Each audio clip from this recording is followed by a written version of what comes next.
Hello and welcome to Concours Coach Conversations, the podcast for EU contractual staff who want to go permanent or perform at their best along the way. I'm Neil, and every couple of weeks I bring you practical advice, real experiences, and honest conversations to help you succeed in the internal competitions, from the written case study to the oral presentation and competency-based interview.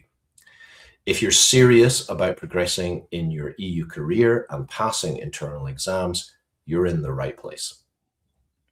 My guest today is Gregory Vettas Collins, who is a leadership expert, a voice coach, and founder of Vettas Collins. Gregory works with professionals and organizations across Europe to help them lead with clarity, communicate with impact, and navigate complex environments with confidence. He's got a strong focus on influence, decision-making, and authentic leadership. And he brings a practical insights into how people can step up and stand out, especially in high-stakes moments like the ones you are so interested in. There's also a particular emphasis with Gregory on working with people who are not native English speakers. Gregory, welcome to Concours Coach Conversations. It's great to have you here. It's a pleasure to be here. Tell me a little bit about yourself. How come you're doing what you're doing? Tell the listeners and the viewers about your history. A little bit, right? All right. Yeah. So my mother is English and my father is Greek, and I was born here in Brussels. So I have that perspective, and that's kind of the red thread of a lot of what I do. In fact, it's this multicultural, multilingual aspect and vision. And essentially, from a young age, I was always surrounded by sound, always had a very keen sense for sound, which was also something that drew me to, a love of music. And I won't, ramble too much, but essentially I landed in speech therapy. I'll keep you in track.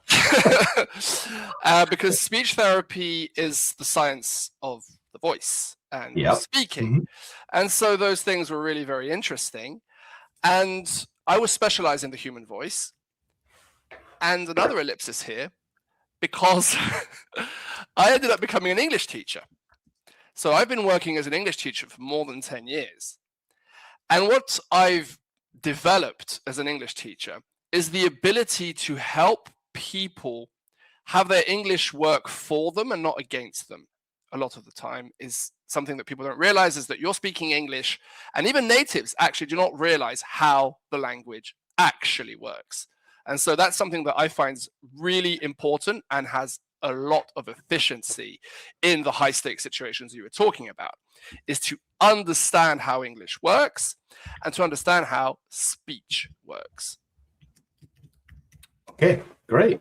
Thanks very much. How would you approach working with somebody who's got this really important interview and presentation coming up? What kinds of things would you want to check and ascertain with them the first time that you're speaking to them? Well, it's an individual, first and foremost, right? Sure. So you really have to understand what their perspective, what their history is, what this means for them. And then you have to give them a maximum of tailor-made advice, which is built on their specific need. So a lot of it comes from, for instance, performance psychology. It can come from speech therapy. It can come from stage performance. So, for example, something that is very important to understand is the difference between scripted speech and unscripted speech. Mm-hmm. These are two very different skills. And my mind is always quite boggled by the fact that so many professionals who are not professional actors think that the best way to communicate in a high pressure situation in front of a big crowd as a politician or as a negotiator is to do a monologue.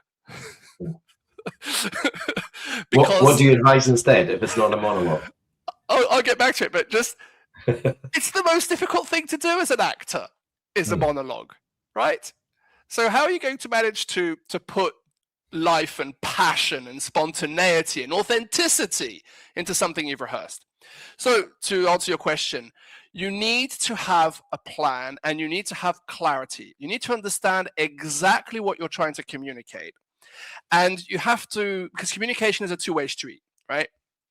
An image that works very well is that essentially you are at a buffet, but you have somebody who has on their tray things that you would like. This is what you need. This is what you need. I've chosen this information for you. And this information is for you, and I'm going to make it hyper clear. You don't need to understand everything that I know because I can't transmit it to you. But these things, they're important, and you have to understand them. And so that's really what you kind of have to do when you're building up any kind of discourse, is pick three things typically, right? 3 is the magic number if you read public speaking books and all that type of stuff. Because of our cognition, in fact, right? Because we have up to 5 elements that we can keep in our mind, in our short-term memory. Plus minus 2 equals 3. Sometimes 1. And you have to focus and you have to build everything around these elements. What you need to do is that you need to be able to deliver your message in 5 seconds, whether it has to be a 5-minute message, a 20-minute message, or a 50-minute message. You have to understand what it is you want to say and why what you're saying is important to the person or the audience that you are speaking to. Yeah, that audience focus is really, really important. If you don't think about that in advance, then why should they listen to you? Exactly. Let's talk a little bit about what happens when someone is working in their second or even third, maybe even fourth language. What shifts beyond vocabulary? What's the extra cognitive load, as it were? Oh, wow. Okay. I love this one. So, first of all, a fantastic tip that I'm going to give anybody who doesn't have English as their mother tongue. Filler words are your enemy, but they are your friend. So what I mean by this, okay, is that every public speaking coach is going to really try and make you abolish filler words. But if you are speaking a language which is not yours, you should actually be used to using the filler words in the language. Because if you do not, and you start saying, and you start switching languages, then you're essentially creating cognitive load. You're doing task switching, and your pronunciation and your confidence and the whole muscle pattern will be altered because you said or Jean-Baptiste or something like that. So you can use filler words in your everyday English. When you are communicating, obviously you don't want filler words. And so another exercise you can do is you can actually practice random pauses because you need to get comfortable with that pause. And it's the way to train your muscle movement, basically your muscle memory, to be able to just stop and not say or all these types of things. Another thing, if you are not recorded, a variety of filler words is not that problematic. When you're recorded, it's only because the people are going to start counting the so's, the buts, the ums, like all these types of things. But if you have in a conversation a variety of filler words, they're just indicating thought, right? So they're not that much of a big deal.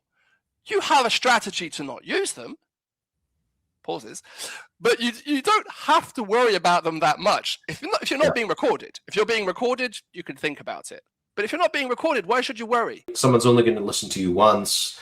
I talk about an information lasagna, or in the sense of, you're going to say your first thing, then another thing, another thing, another thing, and they've already forgotten. Well, they'll remember the first thing. That's important. The first impressions are primacy. But then they'll forget the stuff in the middle, or a lot of the stuff in the middle. So it's easier there. I like that. Yeah, a variety of filler words, not that important, or is good, and it's not that important. Yeah. Good. Okay. Beyond pausing, what would you say is the most common mistake that you see non-native English speakers making when they're under high-pressure situations? This is a bit of a difficult one. So, okay, right. So, high-pressure situations. Okay, this is interesting. High-pressure situations require you to calm down, require you to have a slower pace. Yeah. The problem is, if you are not at ease with your English, your slower pace highlights your difficulty to articulate the sounds of the language correctly. And this is why people who have problems answering questions, oh, I don't know why I can't answer questions. If they do answer questions, right? Because some people say you should never answer the question, and that's a whole different debate. But if you do actually have the decency of answering the question, right? When you're answering a question, you have to actually do it quite slowly. You have to do the co-articulation, so I won't get too technical. The co-articulation is the way the syllables dance one into another. Okay, it's kind of like a dance. So if I say a cat or cat, actually I haven't done the same k because my tongue was coming from a sound before and it was coming from a different position, right? And so that's what gets confusing with speaking and all those things. But to get back to the topic, so essentially, what you need to do is you need to practice speaking English slowly with feedback. That's what I do with my clients, and understanding what is important, right? Because English is a mixture of over-articulated, under-articulated, reduced speech. Can you give us an example of over-articulation and under-articulation? Right. Let's take the sentence, I am going to go to school, right? Nobody in the whole Kingdom of England will say it like that. So I'm going to go to school. Yeah. Right? So what's important here is school. This is the most important element. This element needs clarity, right? So in English communication, you put a lot of energy and a lot of articulation, and sometimes you can even slow down to make that part of the sentence understandable, right? Which actually underlies the whole problem with the school system, because you're tested on the grammar, I am going to go, and that is what people devour. I'm going to go. Right? So you have to understand that essentially the message is school, most important, go is quite important, and the rest is gibberish. And the more you add in your sentence, the more the gibberish part becomes gibberish. If I say I'm going to go to school with my mum and my dad, right? I'm going to go, I'm going to go, I'm going to go, I'm going to go, I'm going to go, I'm going to go, I'm going to go. That's what you say when you speak quickly. If you have a question, no. I'm going to go to school with my mum and my dad because I think it's the best answer to your question. It's as if they're different. It's basically the reduction is not the same. And so you need to get comfortable with this over-articulated speech and speaking slowly in English. And nobody does it. Because, and I made a LinkedIn post about this, it's very easy, right? How do you prove you're fluent, which is what people want to do? You speak quickly. What does a public speaking coach say? Speak slowly. There's a problem. That's definitely a problem. Yeah, I'm often asking people, well, I'm always telling them they're not pausing enough. Like that's usually my number one mistake that I go with is not pausing enough, not allowing information to sink in because you're full of adrenaline or other hyperactive neurochemicals that are making you act in a strange way. Yeah, so you're just hyperactive, and then a poor opening, poor conclusion. Right? Hello, my name is, and I would like to tell you about. It's boring. Fall asleep. Yeah, it's in your face, right? Yeah. Well, the first thing and the last thing, as you say, the sandwich or the lasagna or whatever you call it, are the only things that really matter. It's kind of, we have attention for the first thing, for the last thing, and all the rest, you have to storytell your way into us understanding it, basically. Yeah, absolutely. Storytelling. I'm all the way with you on that one there. I wanted to come back to something you touched on just before, which was about answering questions, because my clients, they are people who they have to do this presentation. They will get between 8 and 10 minutes to prepare a 5 to 8 minute presentation. It might be a little bit longer for the preparation, but it could be between 5 and 8 minutes for the presentation. So they've got to do all of this, and then they're asked 3 follow-up questions afterwards. What is that difference then? Is there a difference? Is there a mode that they need to shift into when they're shifting from delivery and performance and the questions? Is there something there you could tell them about? Theatrically speaking, you always have to be the host, I think, but it's different, right? Because on the one hand, when you're presenting, you're telling them. When you're answering a question, you're helping them, right?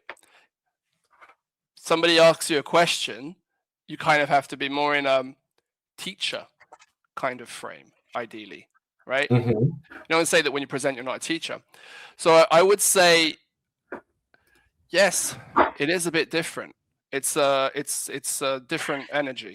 It is different energy. Yeah, because also in the loudness, right? When you're presenting, you're quite loud. Not always, but you kind of have to be energetic and loud. Whereas when you are answering a question, you're reassuring, right? Oh, interesting. I never thought of it like that. That's really interesting. Yeah. Really insightful. Yeah. So you're being reassuring because now you're the host, or did I get that Well, you're wrong? always the host, but it's really like, okay, guys, welcome to my house. Here is the I don't know, the coffee table. Here is the kitchen. Here are all these things. Okay, you're in my house. Somebody asks you, sorry, where can I get? Where's the bathroom? Right, you're in a different energy, right? Mm. You're saying, okay, well, the bathroom's over there, but it's a specific question. You're not saying where things are. You're answering their question. So you really have to have a clearer mind, not try and I mean, if you want to actually answer the question, right? Because there's kind of two schools of thought as where this is here, where this is concerned, especially if you're recorded in political debates and all these types of things. It's like, say what you want to say, because they will chop up everything you say anyway, so it doesn't matter. And then there's the situation where questions do matter. And in that situation, I kind of think it's more of a question martial art, right? It's a question of getting the energy and sending it back to them in the right way. And there are little manipulation techniques that you can use, but this depends on context. Okay, so say more about that. You say sensing the energy and sending it back to them.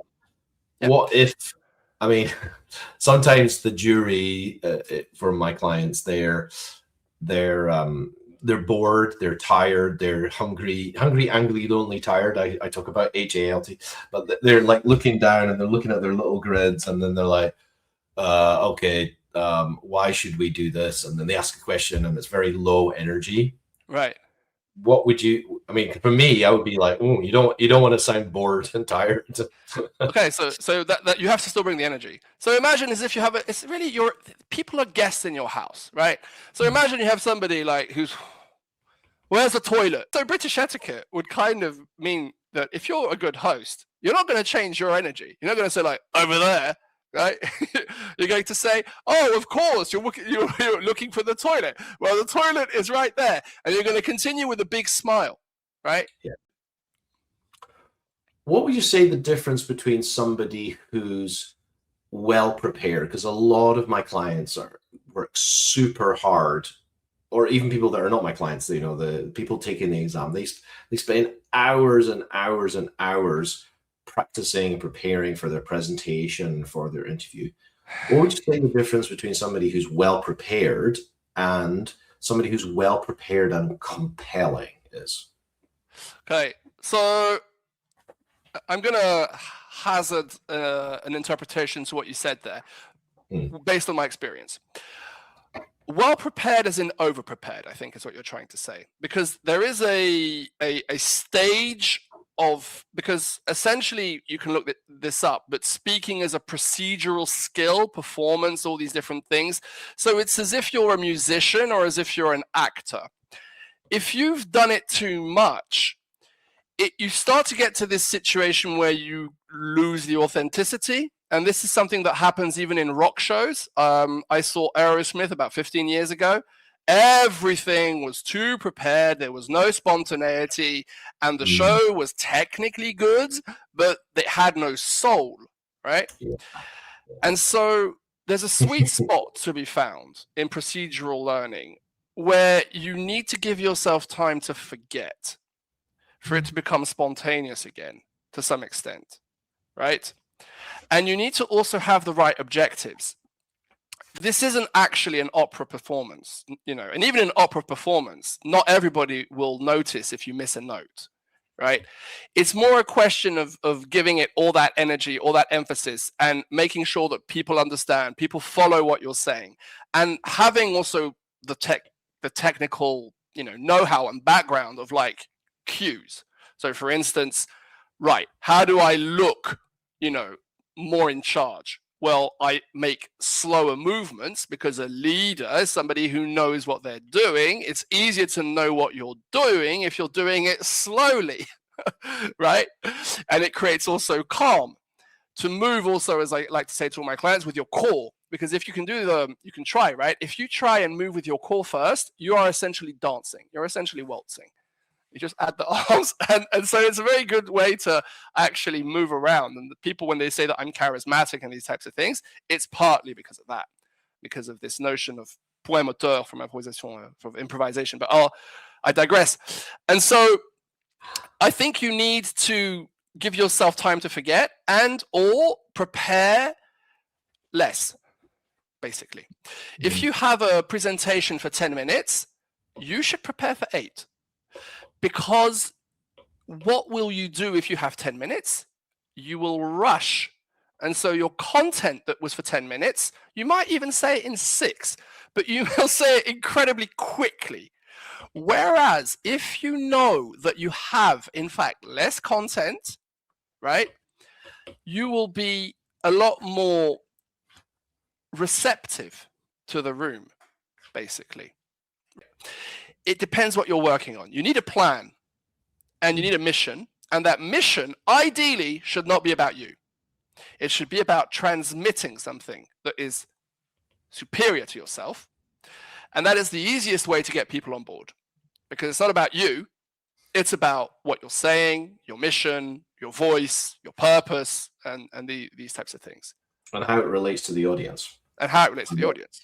Yeah. I'm on board with all of that. I that's one of the things I've seen many times when I sometimes do webinars and ask people to just do a presentation, for example, in front of everybody.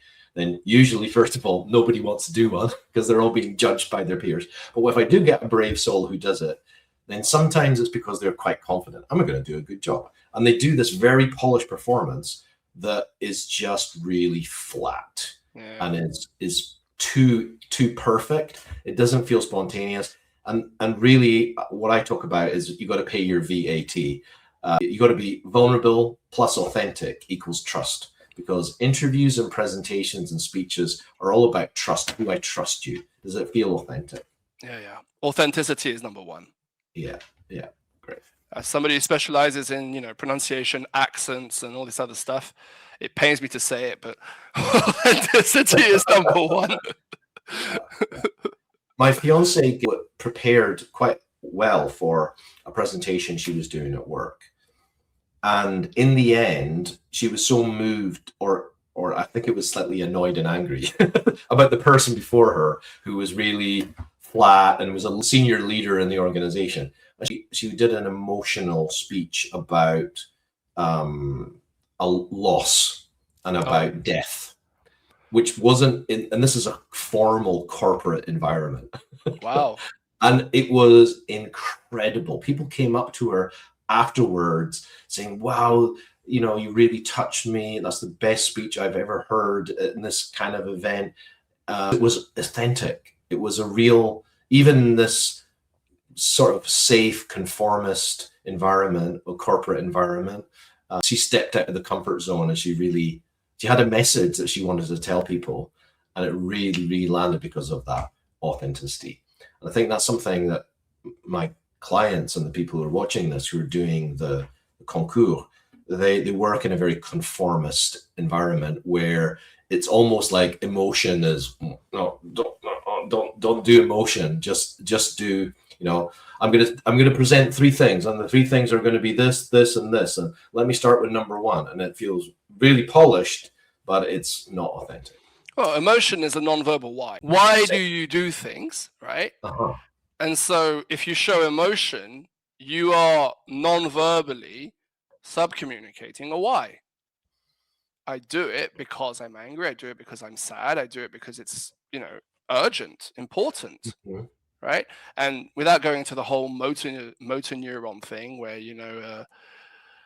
if you see somebody who's upset, then you yourself can feel upset, and all those different types of things, right? Yeah. So if you're focusing on the words, then you've got it wrong, right? The words are really just a means to the expression. They are not the expression. I'll say that again. If you're focusing on the words, you've got it wrong. Yeah. I've said very, very similar things as well. Great. Love it. Let's talk about voice a little bit more, voice and delivery. I've talked about that most candidates rehearse content, but almost nobody, that's a sort of segue then, right? Almost nobody rehearses how they sound. What are some of the things that you tend to want to fix? How your coachees use their voice? Okay, so one thing you need to understand is that when you have a language or when you have vowels and all these different things, they correspond to actual muscle movements. Okay. So there's a very barbaric way to explain what's happening with your mouth, with your larynx, with your pharynx, with all these different things, right? Because sound likes to bounce around. And anyway, why do I say this? Understanding how the language you're pitching or speaking in works gives you an advantage. So I'll talk about French first, because this is my own little thing where I use a cue, because French is my third language, right, in acquisition, not in proficiency, but in acquisition. So, English mother tongue, Greek second language, French third language, and Dutch fourth language.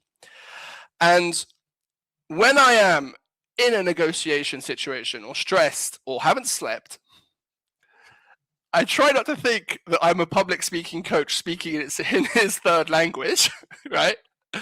And think about positioning the sound at the front of the lips for French. They say French is the language of love. And I think it's because people speak French, yeah, they do, as if they're kissing. Articuler le français du bout des lèvres, right? Okay. Yeah. English is a different animal. They say about English that it's as if you have a hot potato in your mouth, right? I've heard that before. I really like it. Yeah. Because of two things, in fact. Because of the fact that we do what we call vocal centralization. So if you have, I won't get too technical, but there's like the triangle of vowel sounds, and we're in the middle. So English is built around right? Our placement is know what I mean? All right, right? And so what that means is that when you're speaking English, you do not need to over-articulate everything. If you try and over-articulate English, you are fighting a losing battle against somebody who will not. Example, if I say communication, I've put a lot of energy on my K, I've become a good speaker. If I try and enunciate the rest of the word, I'm a bad speaker. Right? So that's the thing. And so in these stressful situations, if you're speaking English, you have to understand what words are important. Are those clear? Do they understand those? Because even if your accent is not perfect, as long as those words are clear, those sounds are clear, the mechanics of English mean that we will make the rest up, basically. And so grammar is less important, even if it is important, and I encourage everybody to have excellent grammar. It's actually less important for the impact of the communication when you think of it in a psychoacoustic way. Information. Psychoacoustic? Yeah. Psychoacoustics, the way we perceive sound psychologically, right? Which is a whole wonderful topic. If anybody wants to read Science of the Singing Voice by Johann Schoenberg, it's one of the books I recommend to understand speech properly, how vowels work and all those things. Fantastic book. And there are other books, but essentially, even if it comes to pitch is psychoacoustics. We don't necessarily evaluate how high a pitch is necessarily based on the fundamental frequency, right? And so understanding the way things work will help you. So when I'm speaking English, my aim is to have a regular cadence between important vowels, important sounds. And if you exaggerate the speech patterns of English, you become a politician. It is very important to understand the way I work now inside the Tory or the Labour government, right? So that's how English works, and this will help you because when I talk about it, when you're in a stressful situation, you have two things that come to the rescue, right? It's what confidence is essentially: understanding prior experience of success, right? And prior experience of success can be in front of other people or it can be at home. So if you have practiced the correct muscle movement, if you have practiced the correct pronunciation, if you have practiced things in high stress situations, just like a musician who does their scales, it will come out right, basically.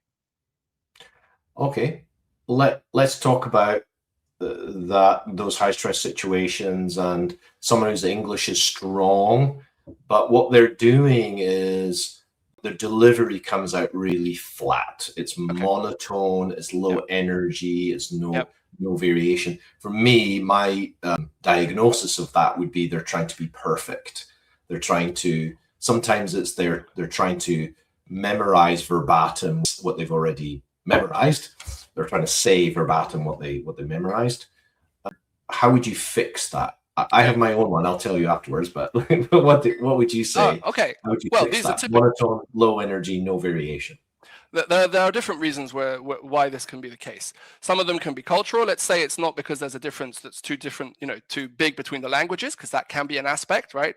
Certain types of way of speaking are more flat than others, right? Okay, let's not get too much into that. But let's say it isn't that.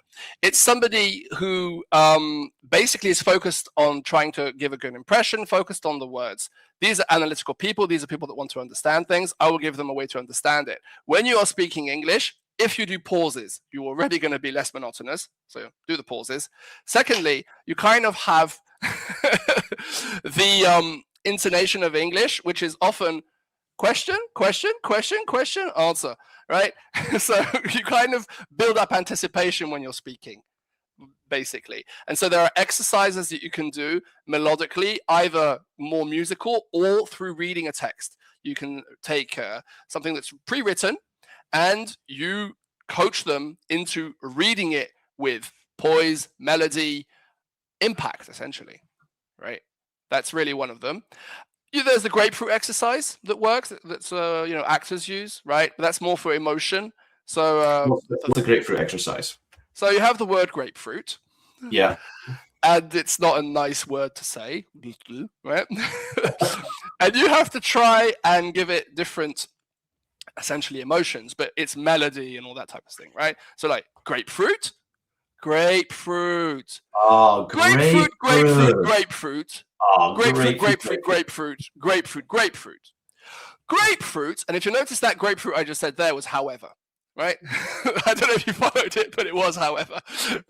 And so you could do it a million ways, right? I mean, this is where you can have fun as speech therapists, right? You can actually have it like written in front of you as a text, but you have to say grapefruit. And it's just this ability to really have the rhythm, the melody of English, because it will sound, or another language. But if you're speaking English, as I said, you've got the language working against you if you try and do something else, right? And there are communication biases. Again, as a Greek, we don't really have the do you, right? We just kind of just say, you want this, right? And so that can create problems as well with melody and all that type of stuff. But this can be trained, basically. It can be trained either with very musical exercises or actor exercises or a variety of different exercises. Pathos, logos, ethos. You want this? Oh, here we go. Let's keep it short. They're all very important. I love them all. Of course you do.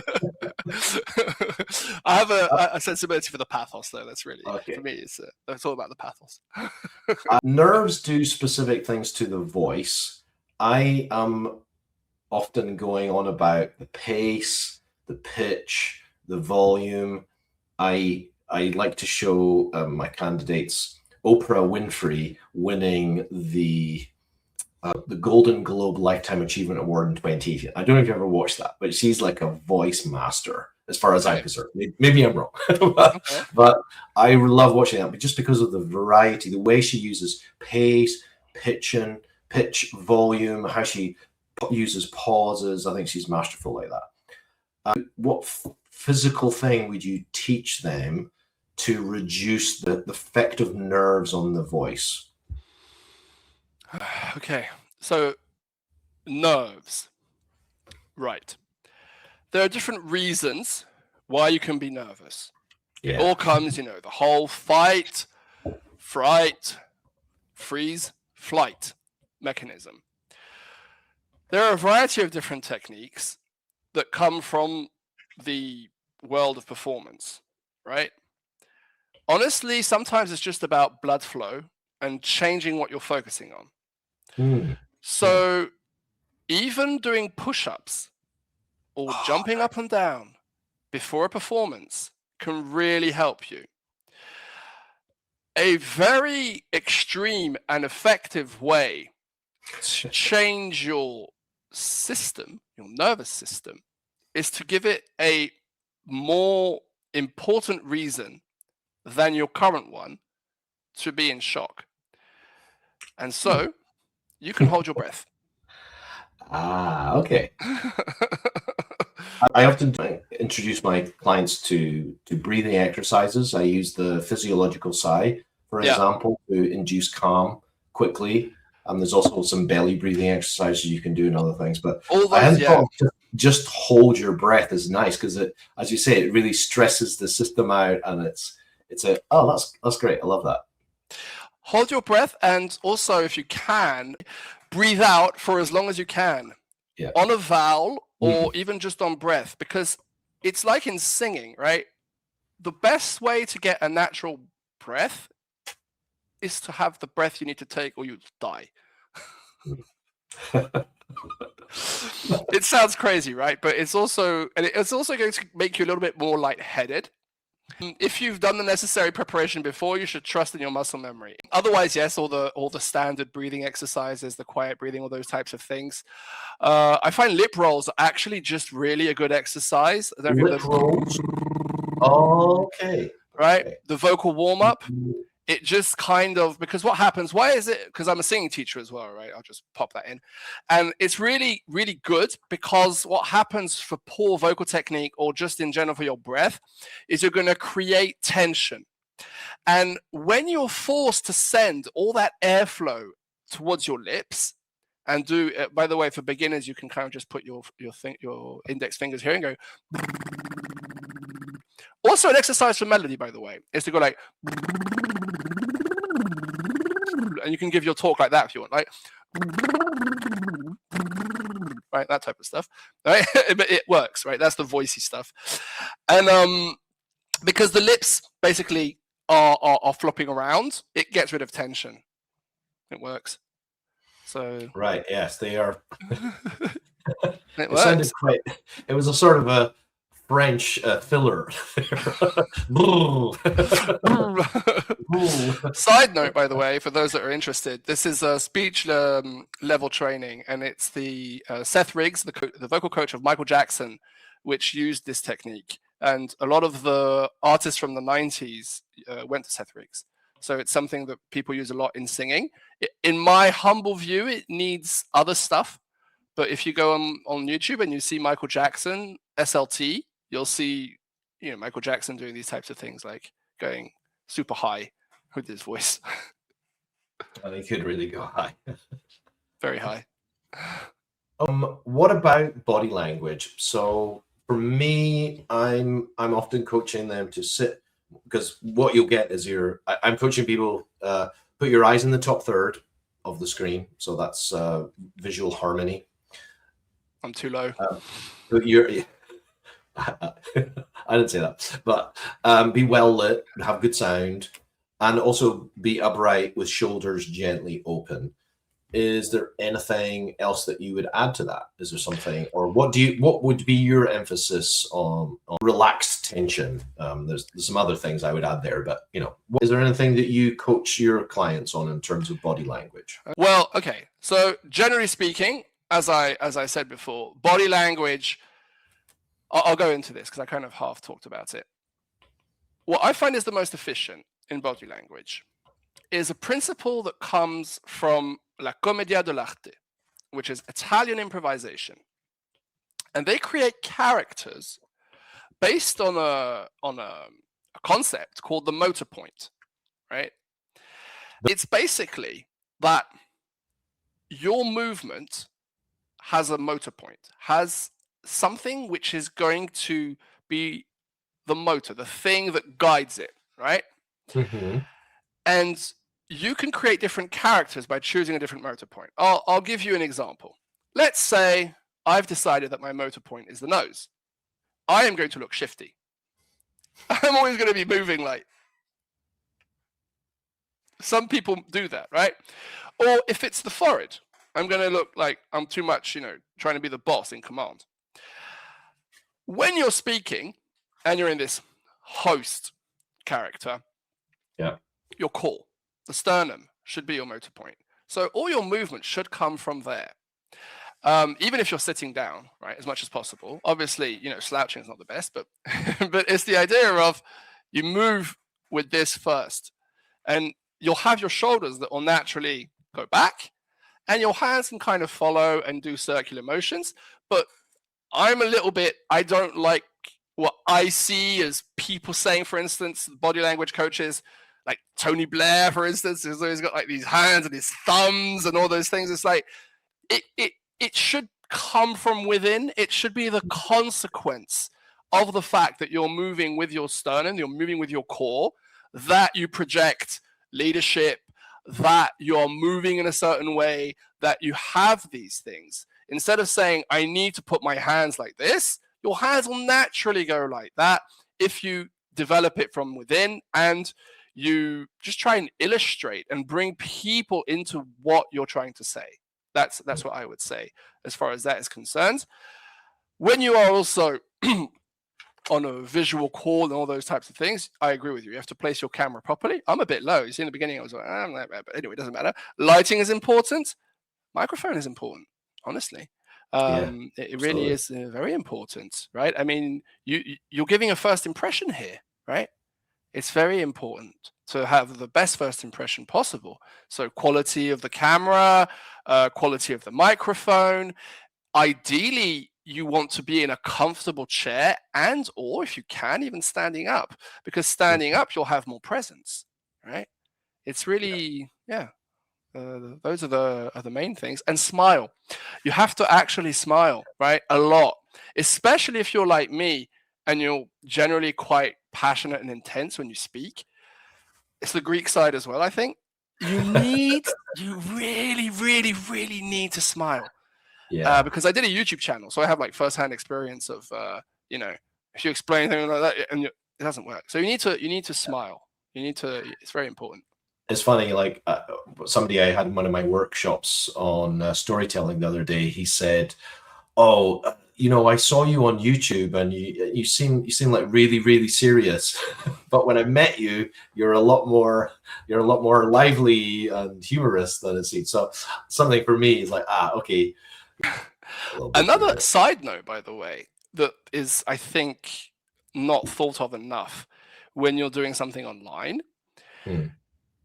You need to develop the ability to be an extra. Say more about that. I mean by that when you are talking, I don't know if I do it too much. I'm not doing it consciously. I am sub-communicating agreement a lot of the time. I'm nodding my head a lot. I'm smiling. I'm saying, yes, I believe with this. Yes, I believe this. This is true. This is good. It's very important because compared to a different type of communication, your attention is shifted really towards me, my face, my head, right? There's not that much distraction.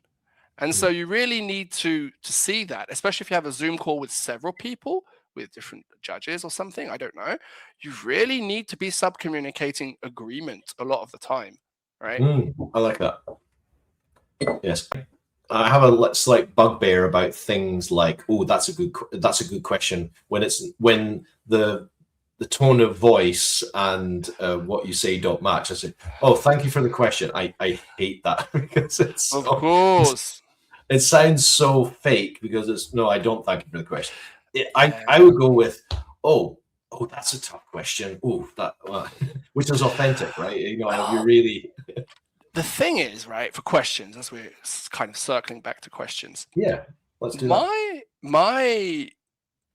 Why I feel I genuinely have most of the time a good response to questions is, again, because I'm not focused about myself and I come from an academic background.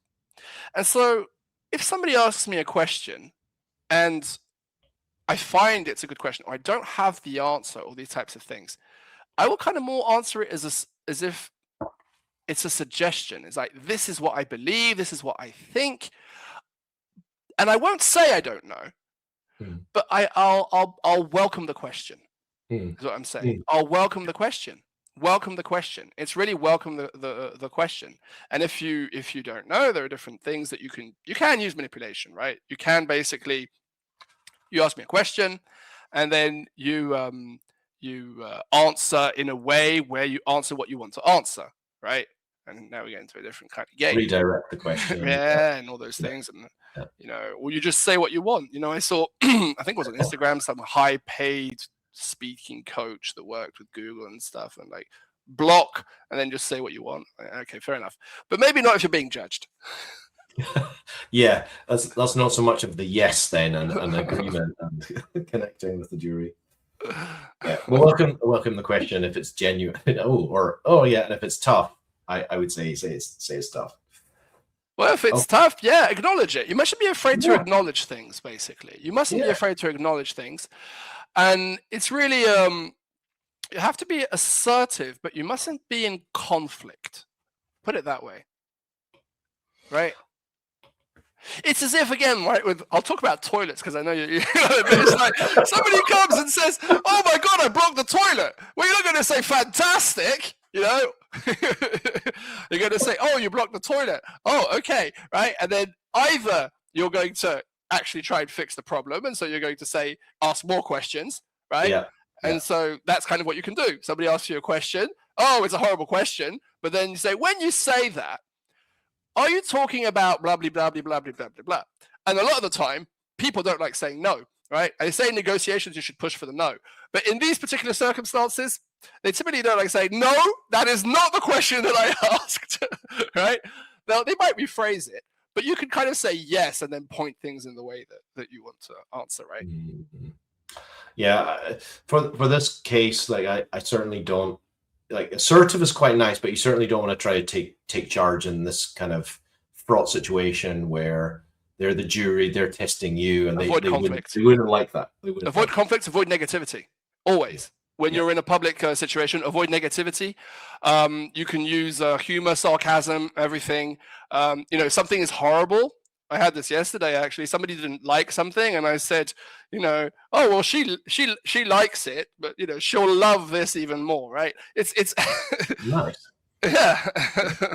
Why do you think it's so why do you think it's so important to avoid negativity?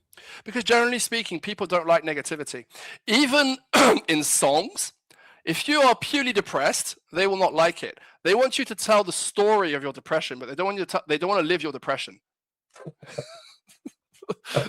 It's true. Trust me. I remember that I overheard, I can't remember who was telling the story. I think it was PJ Harvey, the singer, PJ Harvey. Right. She was talking about singing a duet with Tom York of Radiohead. Okay. And she said, and Tom York started really emoting and going into really feeling the vocal. And she said, no, don't do that. I don't want you like crying when you're doing the vocal. I want you to deliver the vocal in such a way that serves the song. Exactly. Yeah. Focuses back to you. Yeah. I had an opera teacher who had lessons with the greats, right? The bel canto greats. And he said something about singing, which is so true. Singing is taking the body's natural reaction to intense emotion, whether that's anger, whether that's pain, whether that's sadness, and through dedicating your life to technique, making it beautiful. Wow. And it's that second part that's important. What would be your final tips that you give for somebody who's stepping into this difficult situation? In terms of preparation, and maybe something like one thing they would do to prepare in the run up, and then one thing to do just before the exam itself. Okay, I'll ask the first question and then I'll ask more information about the second. So, first question for me, spontaneous speech. Invest in spontaneous speech. Spontaneous speech means that you will have a return on investment for life, right? What do I mean by that? The best way to develop spontaneous speech is to practice it. How do you practice it? You take something that you want to say and then you just speak it. You free flow it. You speak it, you speak it, you speak it, you speak it, you speak it, you speak it. And you do that exercise 2-3 times. And you don't really concentrate on the duration, whether it's 10 minutes or 20 minutes. You kind of just vomit it. You get it out. And then you listen to it again. And you start to hear, right? You can write them down. You can use AI if you want, sound bites. That is something that I wanted to say in the way that I wanted to say it. That's interesting. I don't necessarily have to use it on D-Day, but I'm going to put it in my little bag of tricks, right? You do that again, right? Through all the different recordings. And then you halve it. And what you need to do also, which I didn't mention. What do you halve what exactly? The length that you speak. That's the thing. And so you have to also look at the sound bites, and you also look at what is it I'm trying to say. And you might not know in the beginning, but you're going to start to think, I think this is important. And you follow intuition. And you think, I think this is important, this is important. And you do the exercise, you halve it again. And you see, okay, like, does that make sense? Have I managed to say? And you're going to actually realize that what you thought was important was maybe not so important. Because when you do it in half the time, you don't have the time to get lost in details. And then you do it in half the time again, right? So let's say you did 10 minutes, do 5 minutes. You can do it several times. You can do it 3 times if you want. Depends. But the principle is 10 minutes, 5 minutes, 3 minutes. It's not half, but you get what I mean. 2 minutes, 1 minute, right? 30 seconds, 15 seconds, 5 seconds. And you try and do that exercise. And you see, like, what is it that I'm trying to say? Clearly. What are the elements that are important? Because that's the attention that somebody has. Somebody doesn't have the attention to understand the whole thing. They need to understand what you said in 30 seconds, except that you have had the opportunity to storytell it, basically. But the message itself has to be very clear, right? And you need to have a map. Like, you need to map things out. Like, you can take, this is important. And for each strong, bullet point, if you want, right, of your map, you need to have sound bites and synonyms. You need to have synonyms, because if you don't have synonyms, when you want to articulate and pronounce the word and it doesn't come out, or you don't find your word, you block. Whereas if you have synonyms or different ways to say the same thing, you're okay. See, when you learn something by heart, you block. Side note, if you want to be anxious, Neil, after this podcast, go to the bakery with a script. Excuse me, could I have 2 croissants and some coffee, right? And then you come out with an orange juice and a bagel, and you'll be like, what happened, right? So you need to have alternatives to what you want to say. That. I really like that. That synonyms is really useful. And I'm definitely, I always tell people, don't write things out verbatim. You'll never remember it, and you'll put yourself under such cognitive load, such pressure to try to remember it, that you'll mess up your performance. Exactly. Right. What about just before? So we talked. I know I've already got some. I've already got some good tips. Can I give some more tips? Okay, I've already given you some. You've given me some tips. No, but for this one, because I want to share some more tips. You can write it out verbatim, right? Yeah. But you should write it out. The exercise of writing it out word for word is a good exercise. You can also, right, this is what I did, for instance, is read it out, read your script out, and read it slowly and over-articulate things so that you realize what is important. When you have your script, also have a look. What are the important words, right? And also, extra tip, when you have a script, in the beginning, you're answering what. Afterwards, you're answering how a lot of the time. So I mean by that, you start your script, it's what is that I'm talking about? What is that I'm talking about? Once you've got what is that I'm talking about, it's this is good, this is cool, right? That basically is what you're trying to say at the end. And it's kind of this thing between rational and emotional processing. Anyway, I'll answer the second question. So wow, you're just opening up all these little wonderful boxes that I want to explore. Second question, just before you need to have your map, and you need to, if you want, pick a word and see if you can spontaneously talk about it. That's a very good thing to do, basically, right?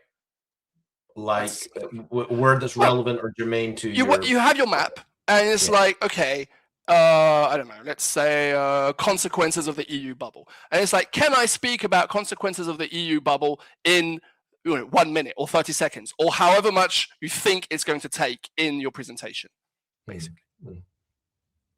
Fantastic. Thank you so much. That is it for this episode of Concours Coach Conversations. If you found it useful, share it with a colleague who's preparing for the internal competition, or subscribe so you don't miss the next one. And if you want to improve your written skills for the written test, we'll be talking about the oral test today, but if you want to do the written test, which is coming up soon, take the free diagnostic quiz at quiz.concourscoach.com, and it will show you exactly what to focus on next. Thank you for listening. Thank you very much, Gregory. It's been a pleasure to have you on here, and see you next time. Thank you.